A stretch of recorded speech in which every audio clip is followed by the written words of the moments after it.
pessoal, sejam bem-vindos ao canal da professora Renata Aires. Se você ainda não é inscrito, se inscreve aqui no canal, ativa o sininho da notificação para você ficar sabendo quando tem vídeo novo aqui no canal para você.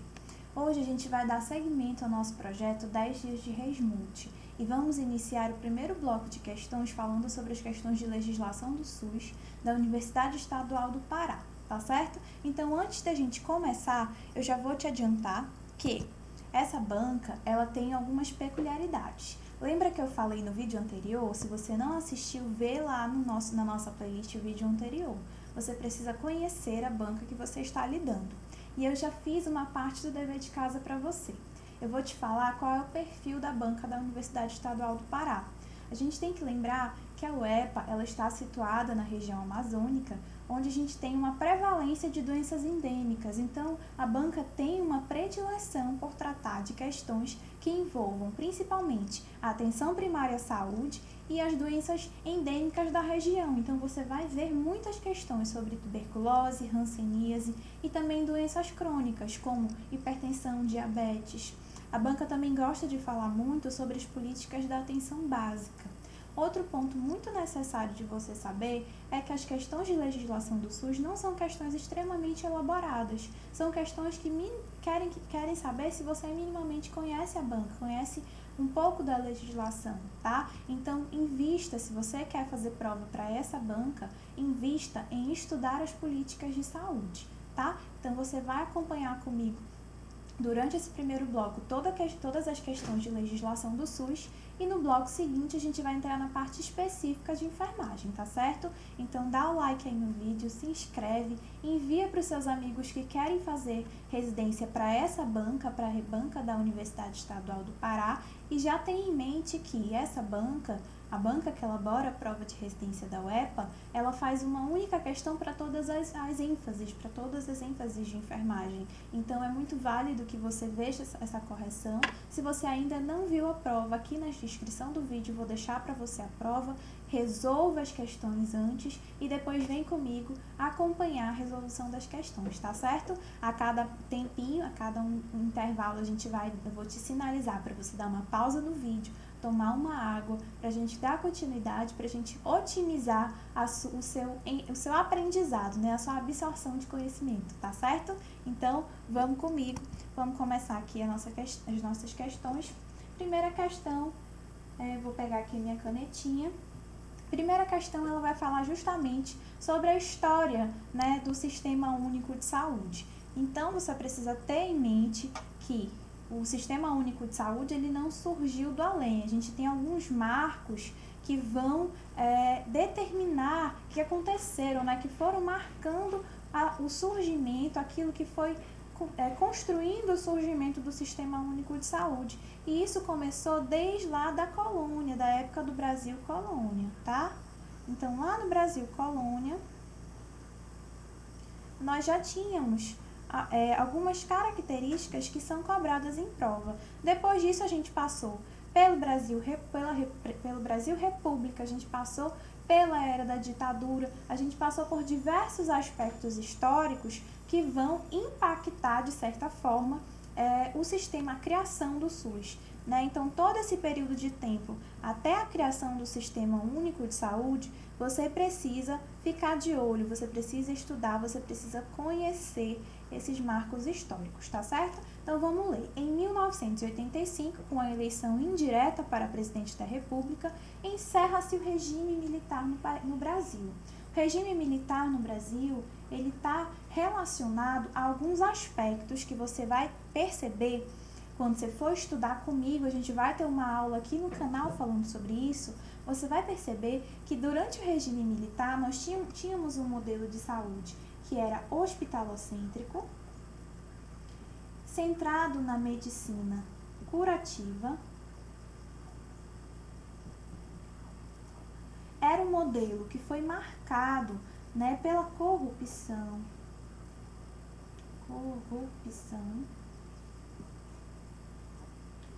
né, as famosas fraudes, né, no Sistema Único de Saúde. Era um sistema que não era universal, né, então a universalidade não existia.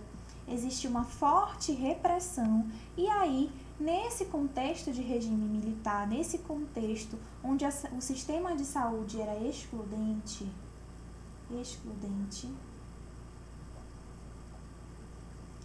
a gente vai ter a criação, né, uma mobilização do movimento sanitário no Brasil. Se você for perceber, aqui na questão ela fala, neste contexto do regime militar, ocorre grande mobilização popular, na qual foram discutidas as principais demandas do movimento sanitário. Aí eu quero que tu olhe aqui para mim e entenda o seguinte. O movimento sanitário, a reforma sanitária, ela começou muito antes, ela começou lá atrás, né? Então, o nosso primeiro grande marco da reforma sanitária, claro, foi essa mobilização popular. Só que essa mobilização, ela não surgiu da comunidade, tá certo? Essa mobilização que pedia por uma reforma desse Sistema Único de Saúde, por essa reforma sanitária, ela se deu no âmbito acadêmico, em meio a pesquisadores, grandes epidemiologistas, né, profissionais de saúde que estavam inconformados, que não aceitavam o modelo de saúde vigente no país, e a partir disso o movimento ele começou a ganhar apoio popular. Então, se na sua prova vier dizendo que o movimento da reforma sanitária foi um ambiente que teve suas raízes no movimento popular, na mobilização da população, está incorreto, porque esse movimento sanitário, essa reforma sanitária, ela teve o seu embrião lá na grande cúpula da epidemiologia do país. Então, foi lá com os cientistas, com os epidemiologistas, com os profissionais da saúde, que começou a se conversar sobre reforma sanitária. E aí isso foi ganhando adeptos da população em geral, até que culminou, né, na oitava Conferência Nacional de Saúde, tá certo? Então, feitas essas observações, vamos lá para a nossa questão. Então, ele quer saber sobre as demandas, as principais demandas discutidas no movimento sanitário. Então, vamos ler. Fortalecer o setor público de saúde, expandir a cobertura a todos os cidadãos e integrar a medicina previdenciária à saúde, constituindo o Sistema Único de Saúde. A gente está aqui corretíssimo, tá certo? A gente teve lá na 8ª Conferência Nacional de Saúde o grande marco da reforma sanitária. Mas tenha cuidado, tá? A 8ª Conferência Nacional de Saúde, ela não cria o Sistema Único de Saúde. Na 8ª Conferência Nacional de Saúde foram discutidos quais eram as necessidades dessa população e a necessidade de criar um sistema que fosse mais amplo, que fosse mais universal e não excludente quanto o sistema de saúde que era vigente, tá? Então, a 8ª Conferência Nacional de Saúde, ela não cria o SUS. Ela discute os princípios que vão ser fundamentais para a criação do SUS. O SUS ele foi criado pela nossa Constituição Federal, tá certo? Muita atenção, porque as bancas elas costumam fazer esse trocadilho, tá certo? Então, vamos lá, a gente já sabe que essa é a nossa alternativa correta. Existia, de fato, uma necessidade de fortalecer o setor público, porque antes, né, durante o regime militar ele trazia justamente o setor privado com grande força. Por quê? Toda aquela demanda que o sistema público não tinha condições de ofertar era comprado do sistema privado por um valor superfaturado, né? Então, o movimento da reforma sanitária queria fortalecer o setor público, queria expandir a cobertura para todos os cidadãos, porque até então, por ser um sistema excludente, só tinha acesso à saúde aquelas pessoas que tinham, né, a sua carteira de trabalho, né, que eram pessoas que contribuíam, tá certo? Integrar a medicina previdenciária, por quê? Em contraponto à medicina que era curativista, que era hospitalocêntrica, que existia antes disso, com os que vão constituir o Sistema Único de Saúde. Lembrando que o Sistema Único de Saúde ele foi criado pela Constituição Federal e ele foi foi regulamentado, né? Regulamentado pelas nossas leis orgânicas da saúde, tá certo? Lei 8080 e Lei 8.142. Mas vamos ver as outras, né? Fortalecer o setor público e privado, não, porque o setor privado ele já era muito forte. Fortalecer o setor privado, expandir a medicina previdenciária e criar o SUS, não, a gente já viu que não cria o SUS ele é criado com a nossa Constituição Federal. Expandir a cobertura a todos os cidadãos e integrar a medicina previdenciária, na verdade é uma questão, essa alternativa ela está incompleta, ou simplesmente criar um Sistema Único de Saúde, a gente já viu que não, quem cria o Sistema Único de Saúde é a nossa Constituição Federal. Vamos seguindo, a gente já tem aqui nosso gabarito item A. Segunda questão. Aqui ele quer saber justamente quais são as leis, né, após o movimento da reforma sanitária, quais são as leis que vão justamente criar, né, fundamentar o Sistema Único de Saúde. Então, o Sistema Único de Saúde ele é criado após o movimento da reforma sanitária. Então, você vê que a segunda questão ela já te dá até um norte para você responder a primeira, né? Sistema Único de Saúde, criado após a reforma sanitária, você vai anotar aí no seu caderno de anotações, que é o grande marco da reforma sanitária. Marco da reforma sanitária foi a 8ª Conferência Nacional de Saúde, tá certo? E da Lei Constituinte de 1988, que vai criar o Sistema Único de Saúde. Mas essa lei, o Sistema Único de Saúde, ele também vai ser embasado em outras leis. Quais são essas leis? Então, a gente vai ter o SUS, ele vai ser embasado, né? Quem é que vai criar, regulamentar, colocar em ordem esse Sistema Único de Saúde? A gente vai ter a Constituição Federal de 88, que vai criar o SUS. Cria o SUS. A gente vai ter a Lei 8080, que vai regulamentar o SUS. A gente vai ter a Lei 8.142, que vai complementar a Lei 8080 no que tange o controle social, principalmente. E a gente vai ter alguns decretos que vão, de fato, depois a gente vai ter alguns decretos, algumas leis que vão auxiliar, né? Vão começar a tapar algumas lacunas que foram deixadas de fora. Por exemplo, se a gente vamos fazer um recorte rápido, né, em relação a essas leis, a Constituição ela cria o Sistema Único de Saúde, mas ela não dá um norte, né, de como esse sistema vai funcionar. Em 90 é criada a Lei 8080, que vai regulamentar, então ela vai falar sobre como vai funcionar o Sistema Único de Saúde.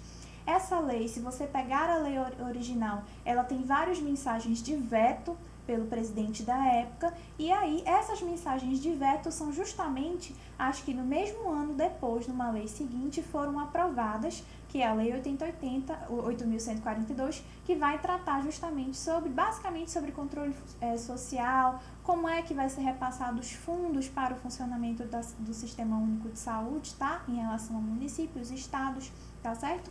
E após isso, a gente também teve algumas leis que foram implementando subsistemas dentro da Lei 8080, como, por exemplo, o subsistema de saúde indígena. A gente vai estudar tudo isso no nosso projeto, que a gente vai trazer a aula do Sistema Único de Saúde, das políticas de saúde para você aqui no canal. Então, se inscreve, convide seus amigos a se inscreverem, dê um like, comenta aqui embaixo o que você está achando, se você está curtindo, coloca a hashtag confia no processo, tá certo? E a gente já tem aqui nosso gabarito, né, as nossas leis fundamentais, nossa Constituição Federal, Lei 8080, Lei 8.142. É muito importante que você saiba isso, que você não se confunda, por quê? Esse tipo de questão é muito presente nessa banca e é o tipo de questão que todo mundo acerta, então você não pode se dar o luxo de errar, tá certo? Outra, vamos continuar falando sobre o movimento sanitário. O movimento sanitário elaborou as bases, tá vendo? As bases para a implantação do Sistema Único de Saúde. Teve sua culminância em uma Conferência Nacional de Saúde. Qual é essa Conferência Nacional de Saúde? Ele quer saber qual é a conferência. A gente sabe que foi na 8ª Conferência Nacional de Saúde. Mas aí ele trouxe ainda um detalhe para te confundir. Em que ano acontece? em que ano aconteceu a 8ª Conferência Nacional de Saúde, e a gente sabe que foi em 1986, tá? Então, não se confunda, tá certo? A gente teve a 8ª Conferência Nacional de Saúde em 86.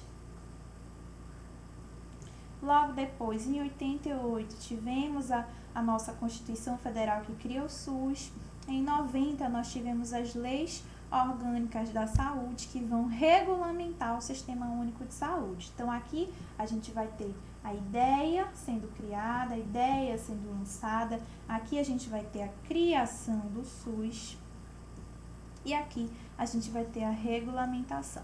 Anota aí no seu caderninho de anotações para você não esquecer, tá certo? A próxima questão, ela fala: a Lei Orgânica da Saúde, no seu artigo 7º, prevê os princípios fundamentais do SUS, que são. Então, ela pediu para você letra de lei. O que isso significa?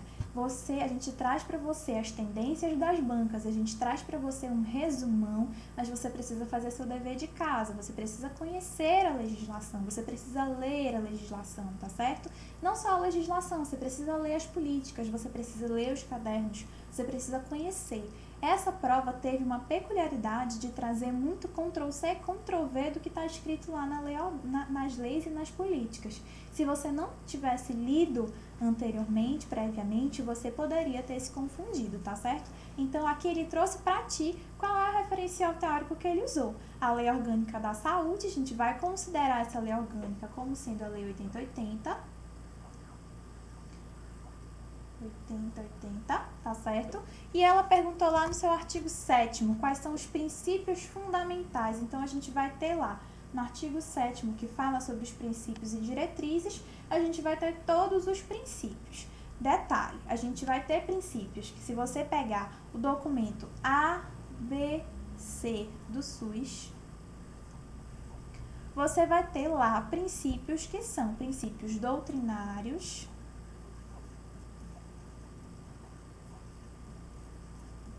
e princípios que são organizativos, tá?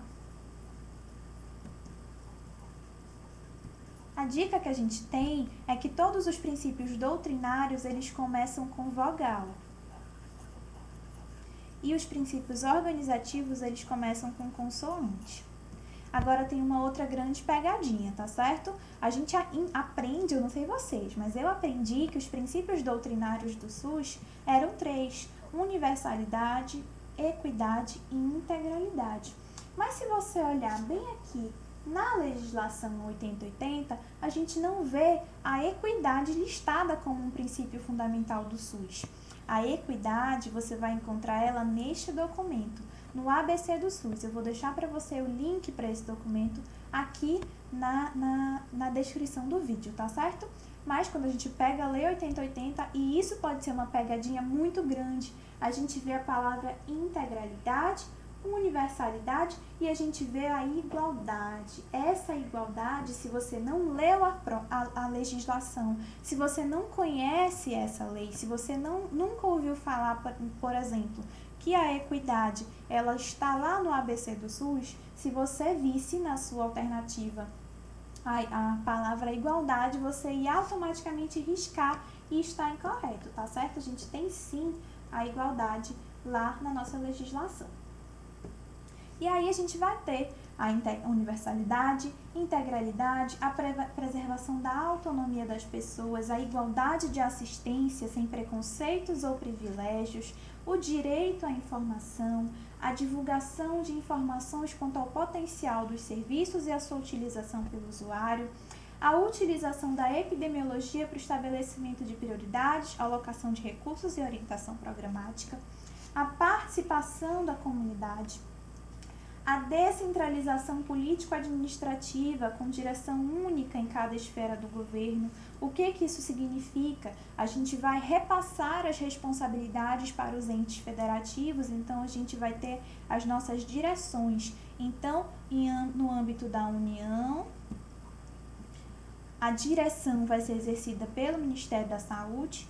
No âmbito dos estados, vai ser exercida pela Secretaria Estadual de Saúde. No âmbito dos municípios, a gente vai ter as secretarias municipais de saúde, tá? Isso quer dizer direção única, tá certo? A ênfase na descentralização dos serviços para os municípios. Isso é importante você saber, por quê? A gente vai ter posteriormente com as NOBs, as NOAs, o Pacto pela Saúde, o reforço da necessidade de descentralizar os serviços, descentralizar a administração do Sistema Único de Saúde para as esferas municipais principalmente. Por quê? Porque se eu consigo descentralizar, eu tiro toda essa responsabilidade do Ministério da Saúde e eu repasso para as minhas secretarias que estão mais próximas da população dos serviços e que conhecem mais de perto as suas necessidades, e eu consigo ter um sistema de saúde mais eficaz, um sistema de saúde que tem de fato uma eficiência, que tem de fato um direcionamento para os problemas regionais. Claro que a gente tem, por exemplo, no Norte, necessidades de saúde que são diferentes do Nordeste, que são diferentes do Sul. Então, a descentralização ela é muito necessária. E a gente tem aqui a priorização para os municípios, para a municipalização, tá certo? Isso vem lá da Constituição Federal, mas a gente vem reforçando isso com as legislações que vêm a seguir, tá certo? Vamos estudar isso também. Então, se você não domina esse assunto, se inscreve que você vai receber essa aula também, tá bom? A gente vai ter a regionalização e hierarquização das redes de serviço de saúde. O que é essa regionalização? Eu vou pegar a minha região de saúde e aqui eu vou ver o que eu tenho de equipamento necessário, o que eu tenho de equipamento de saúde disponível. Quando eu faço essa regionalização, eu, gestor, consigo fazer uma administração muito mais eficiente para a minha população. E essa hierarquização das redes de serviço de saúde é justamente eu garantir que eu consiga resolver todo o meu problema da minha população no âmbito mais básico, tentar conseguir lá na atenção primária à saúde resolver o maior número possível de problemas da minha população e de trabalhar prevenção e promoção. E aí, a partir disso, nós vamos subindo de nível secundário, terciário, de forma hierarquizada. Por que isso, professora? Porque é muito mais barato que eu consiga prevenir, por exemplo, uma pessoa que tem um fator de risco para desenvolver hipertensão arterial ou uma doença crônica, é muito mais barato e é muito melhor que eu consiga resolver o problema dessa pessoa na minha atenção básica do que eu permitir que essa doença evolua e eu só consiga tratar essa pessoa, chegar até essa pessoa quando ela tem uma complicação que ela vai precisar de um leito de UTI. Então é muito mais barato, é muito mais eficaz, é muito mais adequado você investir na atenção primária do que você investir na atenção terciária. Então, a maioria dos problemas eles devem ser resolvidos na atenção primária. E eu preciso ter essa hierarquização. A gente vai ver hoje existe uma tendência grande das provas abordarem as redes de atenção à saúde. Né? Então, essa rede de atenção à saúde, rede das urgências e emergências, rede cegonha, elas todas trazem a questão da porta de entrada como atenção primária, prioritária e a hierarquização dessa pessoa, tá certo? Para você não sobrecarregar o serviço terciário com problemas de saúde que poderiam ser tratados na atenção básica. Então, a gente já vê isso desde a nossa Constituição Federal, é reforçado na nossa Lei Orgânica da Saúde e depois a gente vai vendo esse reforço ainda maior no nosso Pacto pela Saúde, nosso Pacto de Gestão. A gente vai ver lá nas políticas que vão trazer as redes de atenção à saúde. Então, você precisa ler, letra de lei, você precisa ler, mas você precisa entender o que você está lendo, você precisa visualizar como isso funciona na prática, tá certo? Por isso que foi necessária a criação da Lei 8080 para ela dizer como o Sistema Único de Saúde iria funcionar. A gente vai ter a integração em nível executivo das ações de saúde, meio ambiente e saneamento básico. Muito cuidado, porque isso daqui, se você nunca leu essa legislação, você pode se confundir, tá certo? Então, é um princípio fundamental do SUS e é basicamente um princípio organizativo. Você vê que o princípio organizativo, a gente vai falando em como esse SUS ele vai se comportar, né? Como é que eu vou comportar para que eu consiga, né, os princípios e diretrizes, eles vão ser os caminhos que eu vou traçar para eu conseguir chegar no meu objetivo principal, né, que é garantir esse sistema de saúde para toda a população. Conjugação dos recursos financeiros, tecnológicos, materiais e humanos da União, dos Estados, Distrito Federal e municípios, na prestação de serviços de assistência à saúde da população, né? Então, eu vou juntar todos os recursos financeiros, tecnológicos, materiais e humanos para eu conseguir garantir essa assistência à população. Capacidade de resolução, ou você pode também encontrar a resolutividade. Resolutividade em todos os níveis de assistência. Essa resolutividade em todos os níveis de assistência não quer dizer que eu vou tratar todos os problemas em todos os níveis. Quer dizer, por exemplo, que se eu chego com um paciente que ele traz uma determinada demanda que no meu setor de trabalho eu não consigo resolver, eu vou indicar para esse usuário onde ele vai conseguir resolver o problema dele. Então, é o fato de eu acolher e dar um direcionamento para essa pessoa. Isso já é considerado uma resolutividade, tá certo? Eu encaminhar essa pessoa para o local, o setor, o serviço necessário para ela, tá certo? Então, a organização dos serviços públicos de modo a evitar duplicidade de meios para fins idênticos. Bota um asterisco bem grande, porque isso daqui cai muito, despenca, viu? Despenca. Porque parece estranho. O que é isso? Eu evitar duplicidade. Eu evitar usar dinheiro público para investir em dois serviços destinados à mesma população e ao mesmo problema. Então, isso é uso indevido do dinheiro público, né? Então, a gente está falando de um sistema que tem pouco recurso, tem pouco dinheiro para investir e tem muitas responsabilidades para arcar. Então, eu não posso me dar ao luxo de, por exemplo, colocar 2 estratégias de saúde da família em uma determinada localidade para atender exatamente a mesma população, tá certo? Então, eu preciso fazer um uso criterioso do dinheiro público, por isso, é isso que quer dizer esse princípio. E a gente tem um outro princípio que foi dado, né, foi introduzido a partir da Lei 13.427, em 2017, que é a organização do atendimento público específico e especializado para mulheres e vítimas de violência doméstica em geral, que garanta, entre outros, atendimento, acompanhamento psicológico, cirurgias plásticas, tá? Então, sim, as cirurgias plásticas reparadoras estão incluídas na lei. Se você nunca leu essa lei, você poderia ter passado batido.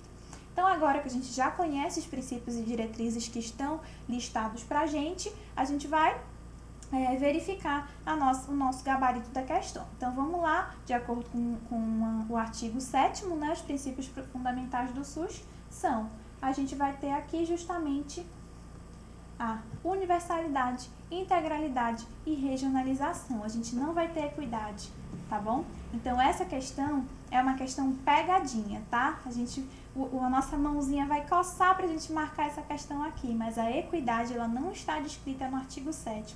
A equidade está escrita no documento ABC do SUS, certo? Então, fica de olho.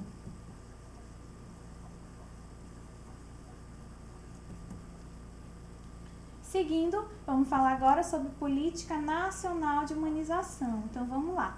A Política Nacional de Imunização é a valorização dos usuários, trabalhadores e gestores do SUS, tá? Muito importante que você saiba disso. Que existe desde 2003 e deve se fazer presente em todas as políticas e programas do Sistema Único de Saúde. O que isso quer dizer? A Política Nacional de Humanização, ela é a menina dos olhos, tá? Então, ela cai demais, você vai colocar aqui, hashtag eu vou ler. Hashtag para casa. E a gente tem um documento que ele vai nortear teu estudo, tá? Dica de ouro, coisa que nem todo mundo te fala. Vou deixar o link para você na descrição, que é o documento para gestores do Sistema Único de Saúde, que ele vai descrever a humanização pra gente de uma forma muito didática e muito direta para você compreender essa política, tá certo? Porque não é tão simples quanto parece. Então, vamos lá.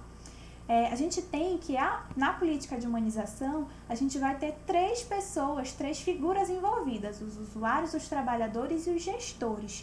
Esses usuários, trabalhadores e gestores, eu vou colocar aqui, usuários, trabalhadores e gestores, eles não vão ser um mais importante do que o outro. Eles estão na mesma linha, na mesma hierarquia, no mesmo nível de importância, tá certo? E aí, ela vai se fazer presente em todas as políticas e programas, porque ela é uma política que é transversal.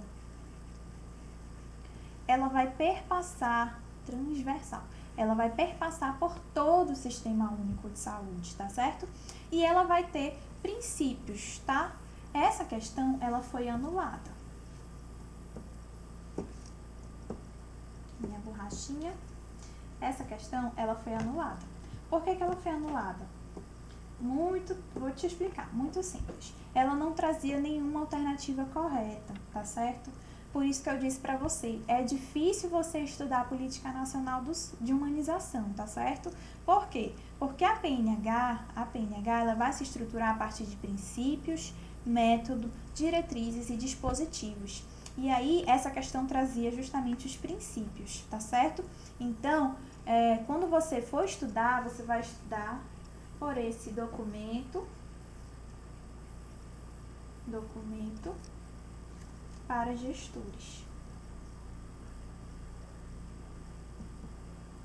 Esse documento para gestores, você vai conseguir ter uma visão mais ampla da Política Nacional de Humanização. Porque a Política Nacional de Humanização, você não tem como decorar, você precisa entender. E muitas bancas, elas não trazem Ctrl+C, Ctrl+V do que está escrito. Elas te dão uma afirmação e te pedem para interpretar de que maneira isso cabe dentro da política de humanização, tá? Então, a gente vai ter o seguinte: a PNH, ela vai se estruturar a partir de princípios. Quais são esses princípios? São 3. A transversalidade. Lembra que eu falei que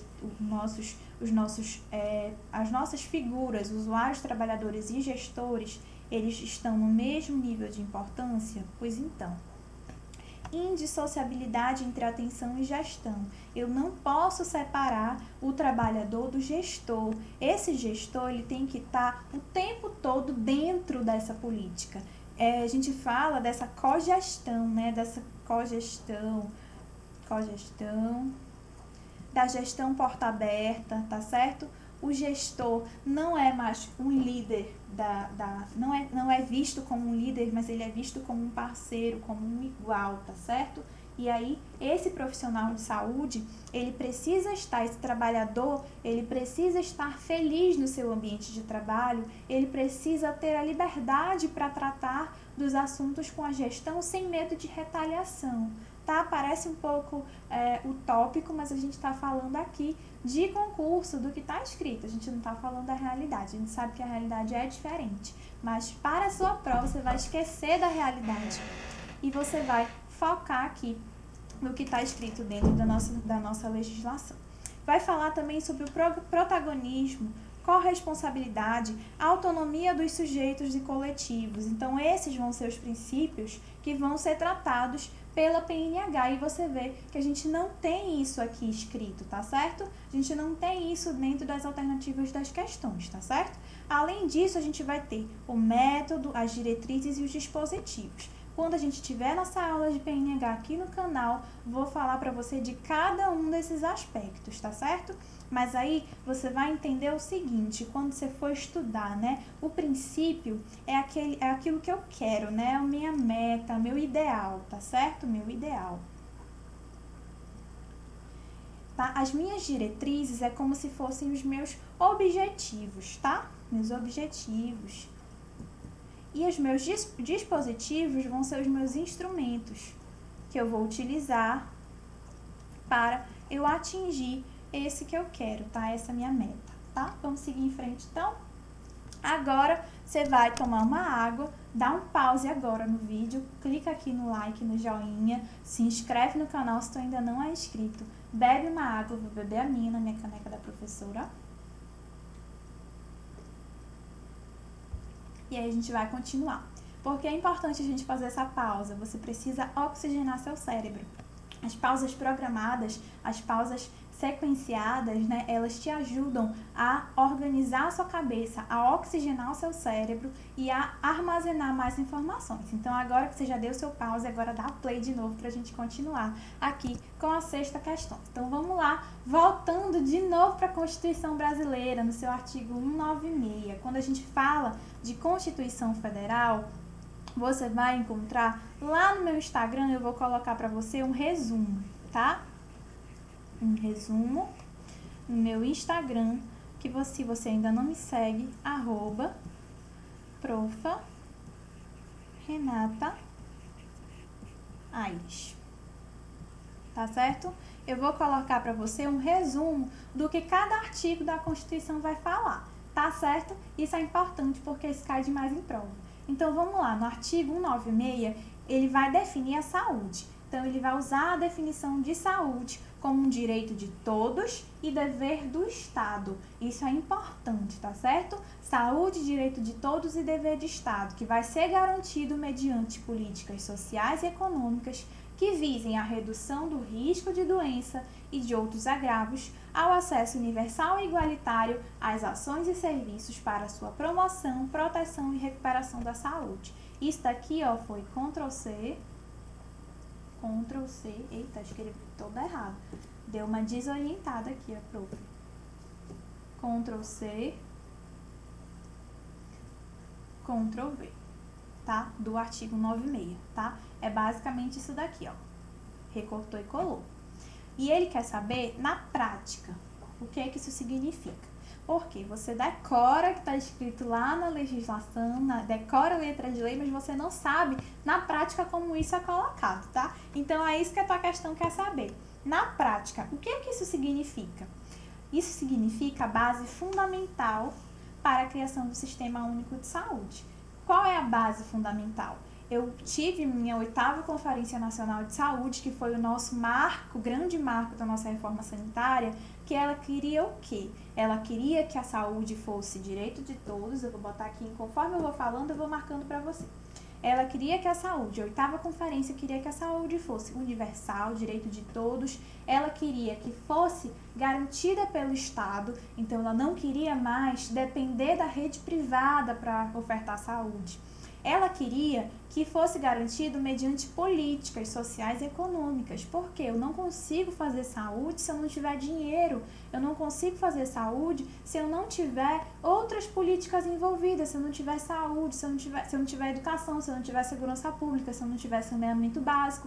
Então, isso tudo precisa estar envolvido para reduzir o risco de doenças e não apenas curar, e eu preciso que isso seja de acesso universal e igualitário para promoção, recuperação e proteção da saúde, tá certo? Então, eu quero sair do modelo curativista e entrar no modelo mais de medicina que vai promover, proteger a saúde da população, tá certo? Então, a nossa base para a criação do Sistema Único de Saúde é justamente o que a minha reforma sanitária queria para o Sistema Único, para um sistema de saúde no Brasil, tá certo? Seguindo, vamos lá falar sobre a formação e educação permanente, que vai de novo falar sobre a Política Nacional de Humanização, tá certo? A PNH ou Humaniza-SUS, tá? PNH, Humaniza-SUS,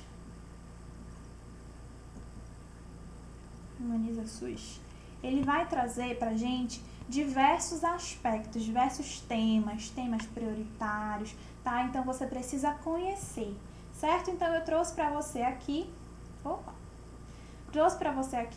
na questão de número 5, justamente que essa formação e educação permanente, ela vai entrar como um dispositivo, como um mecanismo para eu colocar em prática a minha humanização.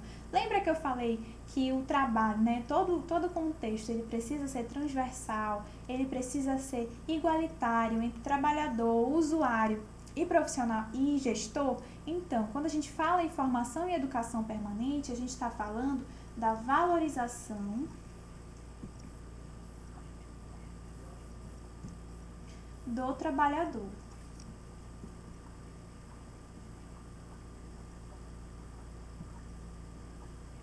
tá certo? Como é que eu vou valorizar esse trabalhador?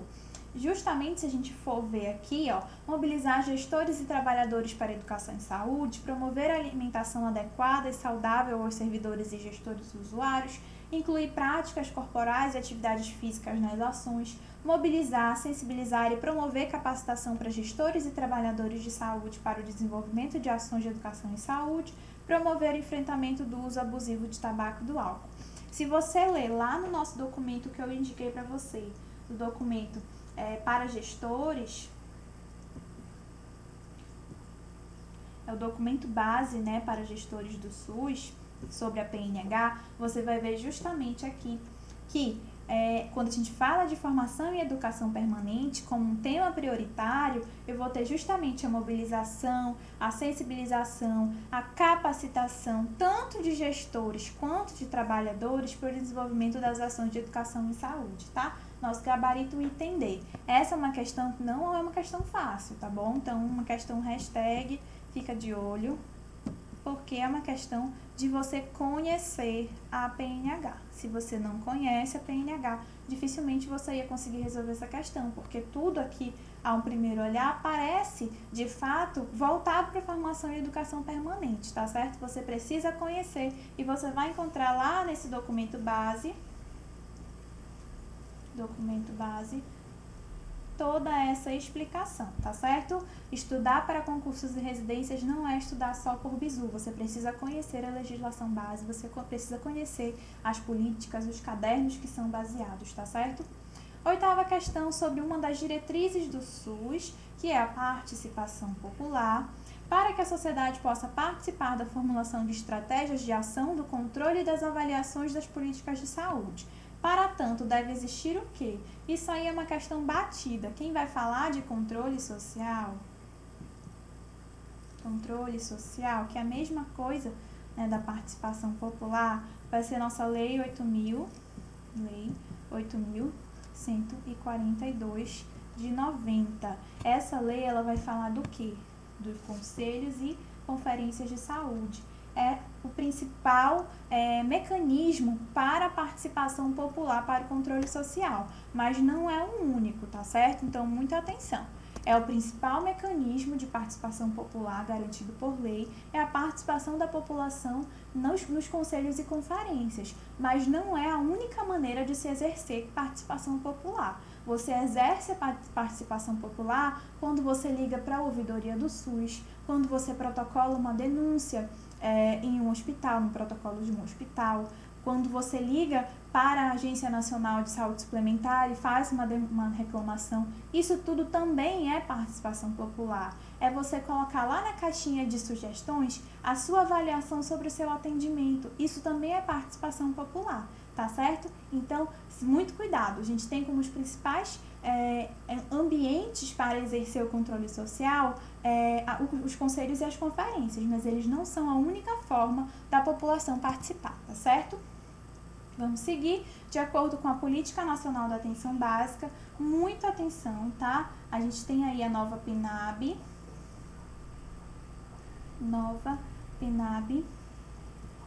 que tá aí, foi lançada em 2017 e ela está despencando. E muita atenção, a UEPA,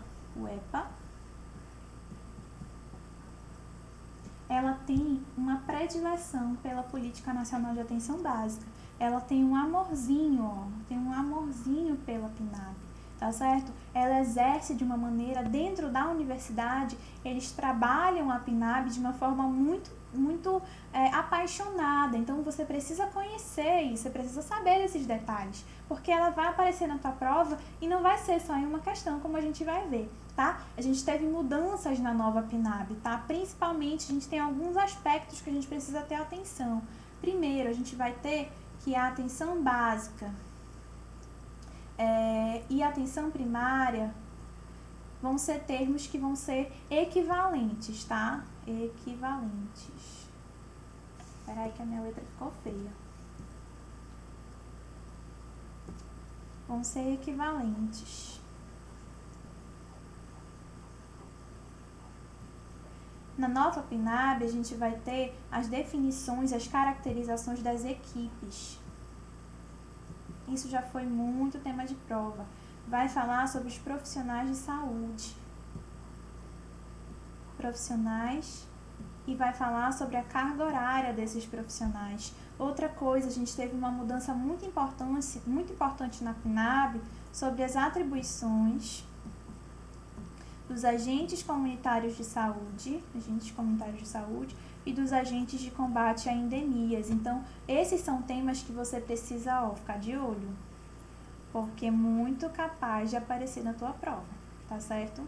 Então, vamos lá. Então, de acordo com a PNAB, todas as unidades de saúde são consideradas. Então, a gente trouxe aqui no artigo 6º, ela traz para ti que todos os estabelecimentos de saúde que prestem ações e serviços de atenção básica no âmbito do SUS, de acordo com a nova portaria, vão ser denominadas unidades básicas de saúde, tá certo? Então, todas as unidades de saúde vão ser consideradas unidades básicas de saúde. E todas essas unidades básicas de saúde vão ser consideradas potenciais para espaços de educação, formação de recursos humanos, pesquisa, ensino e serviços, inovação e avaliação tecnológica para a rede de atenção em saúde. Porque para a rede de atenção em saúde, a atenção básica ela vai ser ordenadora do cuidado, ela vai ser a porta de entrada prioritária, tá certo? Então, a nova PNAB, ela traz essas características para a gente. Diante disso, a gente vai ter aqui como nossa alternativa o item C, que foi Ctrl+C, Ctrl+V do artigo 6º da política da portaria 2436, tá certo? 10ª questão vai falar sobre, de novo, Política Nacional de Atenção Básica e vai falar sobre a longitudinalidade, que é um conceito. A longitudinalidade, conceito. Lá na nossa portaria nacional, na portaria que vai instituir a nova PNAB, ela vai trazer para a gente todos os conceitos. Portaria da nova PNAB. Ela vai trazer para a gente todos os conceitos, tá? Então, vamos ver. A longitudinalidade pressupõe a relação do cuidado igualitário entre profissionais e usuários de saúde? Eu acho que não, né? Esse daí me parece muito mais aquela questão justamente da transversalidade, né? Dos profissionais e usuários eles estarem no mesmo nível, não um acima do outro. Relação fraterna de trabalho entre trabalhadores e usuários, a gente tem isso daí como um vínculo, é uma criação de vínculo. Uma relação horizontal e dialógica na atenção à saúde, também não. Realização e compreensão e harmonia no serviço de saúde entre profissionais e usuários, também não. Continuidade da relação de cuidado com construção de vínculo e responsabilização entre profissionais e usuários de modo permanente, acompanhando os efeitos das intervenções. Então, aqui eu trouxe pra gente, deixa eu apagar aqui só para sair da tua frente. Eu trouxe pra gente que lá no artigo 3º da nossa portaria, ela vai falar sobre os princípios e um deles vai ser a longitudinalidade do cuidado, tá certo? E aí ele vai trazer o conceito da longitudinalidade, que vai ser justamente a continuidade da relação do cuidado com construção de vínculo e responsabilização dos usuários ao longo do tempo, de modo permanente e consistente, acompanhando os efeitos das intervenções de saúde e de outros elementos na vida das pessoas, evitando a perda de referências e diminuindo os riscos de iatrogenia. Iatrogenia, se você nunca ouviu falar nesse termo, é o risco de erro ou risco de dano causado pelo excesso de intervenção, tá certo? Intervenção.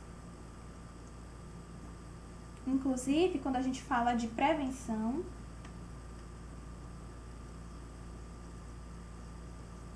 essa iatrogenia, evitar a iatrogenia, vai entrar pra gente como um novo tipo de prevenção, que é a prevenção quaternária, tá?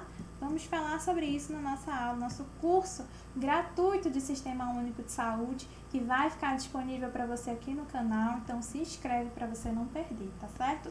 E aí, a gente vai ter como nosso gabarito correto o item E, que foi copiado e colado da nossa política, tá certo? Então, vamos dar uma pausa agora de novo, dá uma pausa aí, respira, inspira, oxigena teu cérebro, tá? Toma uma água pra gente continuar. Então, vamos lá seguir aqui na nossa resolução de questões. Implantado como programa em 1994, com o objetivo de reorientar o modelo de atenção à saúde no Brasil, a estratégia Saúde da Família é composta por, no mínimo, lembra que eu falei para você que na nova PNAB, um dos possíveis temas a serem cobrados era justamente a configuração das equipes de saúde. A estratégia Saúde da Família, lá na nova PNAB, ela vai ter essa descrição de qual é a equipe mínima para cuidar, né? Qual é a equipe mínima para compor a estratégia Saúde da Família, tá certo? E a gente vai ver isso lá na nossa legislação, lá na nossa portaria, que vai falar sobre a estratégia Saúde da Família e vai falar de todas as equipes, tá certo? Então, vamos ler aqui comigo, vou colocar meu marca-texto para a gente ir grifando grifos com critério para você pegar, imprime essa portaria e você vai fazer grifos com critério, tá? Então, a ESF vai ser uma estratégia prioritária, isso é importante que você saiba, porque isso é questão de prova, visa a reorganização da atenção básica no país de acordo com o conceito do SUS, é considerada como uma estratégia de expansão, qualificação e consolidação da atenção básica, por reorientar o processo de trabalho com maior potencial de ampliar a resolutividade e impactar na situação de saúde das pessoas e coletividades, além de propiciar uma importante relação de custo-efetividade. Ela vai ser composta no mínimo, tá? No mínimo, por um médico, preferencialmente um médico da família, tá? Não exclusivamente, é preferencialmente um médico da família e da comunidade.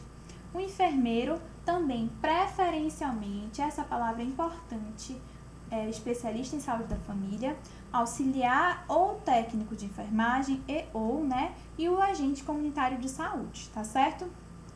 Pode fazer parte, ó, pode, muito cuidado, eu vou até mudar aqui a cor nas palavras que são mais importantes que você foque, né, que você fique de olho. Por quê? Porque não é obrigatório, mas pode fazer parte da equipe o agente de combate de endemias, os profissionais de saúde bucal. E quem são esses profissionais de saúde bucal? Vão ser o cirurgião dentista e o auxiliar ou técnico em saúde bucal, tá certo? O número de agentes comunitários de saúde ele vai ser definido de acordo com a base populacional, os critérios demográficos, epidemiológicos e socioeconômicos de acordo com a definição do local, tá? Em áreas de grande dispersão territorial, áreas de risco, vulnerabilidade social, recomenda-se a cobertura de 100% da população com número máximo de 150 pessoas por ACS. Aqui é uma coisa importante, tá? Para você lembrar. Não é mais, os ACS não são mais distribuídos pelo número de famílias, que como era antes, tá? Então, não é mais número de famílias, agora é o número de pessoas, tá? E para a equipe de saúde da família, há uma obrigatoriedade da carga horária de 40 horas, tá? Lembra que eu falei para você da carga horária? Para todos os profissionais, tá? Na marca texto. Obrigatoriedade da carga horária de 40 horas para todos os profissionais de saúde. Dessa forma, os profissionais de saúde, poderão estar vinculados a apenas uma equipe de saúde da família, tá certo? Então, dito isso, a gente vem aqui para a nossa questão, que a gente tem como os profissionais, no mínimo, tem que ter um médico, um enfermeiro, um auxiliar ou técnico de enfermagem e o meu agente comunitário de saúde, preferencialmente o médico e enfermeiro especialistas em saúde da família e da comunidade. A gente tem, portanto, aqui o nosso gabarito, item D. Vamos seguindo, vamos falar agora sobre o PEMAC, também outro tema que é muito adorado por essa banca. Quando a gente fala sobre o Programa de Melhoria de Acesso de Qualidade, cujo objetivo principal é induzir a ampliação do acesso e da melhoria da qualidade da atenção básica, ele quer saber qual foi a portaria que instituiu o Programa de Melhoria de Acesso de Qualidade da Atenção Básica. Então, ele traz para a gente como gabarito, que foi a portaria número 1654 de 2011, que vai instituir no Sistema Único de Saúde o Programa Nacional de Melhoria do Acesso e da Qualidade da Atenção Básica, o PMAC-AB, e o incentivo financeiro do PMAC-AB, denominado Componente de Qualidade do Piso de Atenção Básica Variável, a PAB variável, mas a gente tem que essa portaria ela foi revogada pela portaria número 1645 de 2015, tá certo? Então, muito cuidado. Ele foi instituído de fato pela portaria 1654, mas depois essa portaria ela foi revogada. Muita atenção, tá certo? Então, voltando de novo, a gente vai falar agora sobre as redes de atenção à saúde. A gente tem as RAIs com um foco muito grande das provas de residência. Você tem que dormir abraçado com essa portaria, com essas portarias que vão regulamentar a rede de atenção à saúde e as suas redes que vão estar incluídas, que são 5, tá? 5 redes que vão estar aí dentro dessa rede de atenção à saúde. Você vai dormir abraçado com essa portaria para você absorver o conhecimento dela por osmose. Então ela vai trazer o conceito de RAIS, o conceito de rede de atenção à saúde. Essa aqui você tem que ter na ponta da língua, que o conceito da rede de atenção à saúde vão ser arranjos organizativos de ações e serviços de saúde de diferentes densidades tecnológicas que, integrada por meio de apoio técnico, logístico e de gestão, buscam garantir a integralidade da assistência. O que é essa rede de atenção à saúde? Eu vou delimitar aqui um espaço e dentro desse espaço eu tenho que ter todas as ações e os serviços de diferentes densidades. Então, tenho que ter atenção primária, atenção secundária, atenção terciária, tá? Que eu vou conseguir garantir a integralidade da assistência, tá certo? Dentro dessa rede eu posso ter sistema público, e eu posso ter também a complementariedade com um sistema privado para que eu consiga garantir a integralidade, tá certo? Então, gabarito item A, e eu trouxe para você aqui, deixa eu apagar aqui as nossas anotações, justamente o Ctrl+C, Ctrl+V da nossa portaria, tá? Vai falar justamente tudo aquilo que eu acabei de falar, né, no nosso gabarito. E ele vai falar também o objetivo. O objetivo é promover a integração sistêmica de ações e serviços de saúde com a provisão de atenção contínua, integral, de qualidade, responsável e humanizada e incrementar o desempenho do sistema em termos de acesso, equidade, eficácia clínica e sanitária e eficiência econômica. Vai se caracterizar pela formação de relações horizontais entre os pontos de atenção com o centro de comunicação da atenção primária, pela centralidade das necessidades de saúde de uma população, pela responsabilização na atenção contínua e integral, pelo cuidado multiprofissional e pelo compartilhamento de objetivos e compromissos com resultados sanitários e econômicos. Então, quando a gente vai falar de redes de atenção à saúde, a gente vai ter o nosso centro ordenador do cuidado, que vai ser a nossa atenção primária à saúde, e essa atenção primária, ela vai se comunicar com os outros pontos de atenção, tá certo? Com o objetivo de garantir essa integralidade da atenção e esse cuidado multiprofissional, a responsabilização. Isso é uma palavra importante que cai muito em prova. A responsabilização dos agentes que estão atuando na saúde dessa pessoa. E uma coisa muito interessante, tá? Quando a gente fala de rede de atenção à saúde, que a gente vai falar sobre a atenção básica, a gente vai colocar, assim, a gente vai ver lá na nossa portaria a centralidade na pessoa, a centralidade na família, tá? O foco na individualização, né, daquele cuidado, tá certo? Então, responsabilização. Todos os profissionais de saúde têm que se sentir responsáveis por esse cuidado ofertado. Cuidado multiprofissional, tá certo? Não é à toa que lá na nossa nova PNAB estão descritos todos os profissionais que compõem a nossa rede de saúde, a nossa atenção básica, que podem compor a nossa atenção básica, tá certo? Então, Vamos seguir em frente. Constituição de 1988 determinou no artigo 198 que a sociedade participasse do Sistema Único de Saúde. 2 anos depois, 2 leis trouxeram conteúdos importantes sobre essa participação. Você já sabe qual é a lei que a gente está falando, não é? A primeira lei, Lei 8080, vai ofertar aspectos relacionados ao Conselho Nacional de Saúde, e a outra lei, no mesmo ano, dispõe sobre a participação da comunidade. Qual é essa outra lei orgânica da saúde? Você já sabe, né? Lei 8.142 de 1990. Essa lei, questão batida, você não pode errar.